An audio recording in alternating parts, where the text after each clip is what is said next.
अस्सलाम वालेकुम रहमतुल्लाहि वबरकातुहू। सदका की मुख्तलिफ शक्लें अहदीस के हवाले से रसूल अकरम सल्लल्लाहु अलैहि वसल्लम ने फरमाया, अपने भाई के सामने तुम्हारा मुस्कुराना तुम्हारे लिए सदका है। ये तिरमिज़ी शरीफ की हदीस है।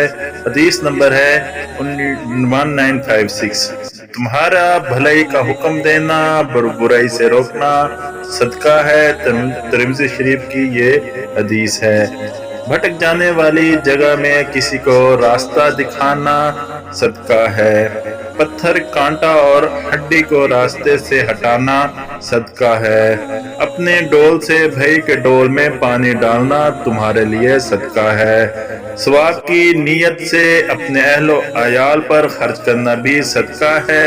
अच्छी बात मुंह से निकालना भी एक सदका है। हर कदम जो नमाज के लिए उठता है वो भी सदका है। सबसे अफजल सदका आपस में सुलह करवाना है। हर मिलने वाले शख्स को सलाम करना भी सदका है।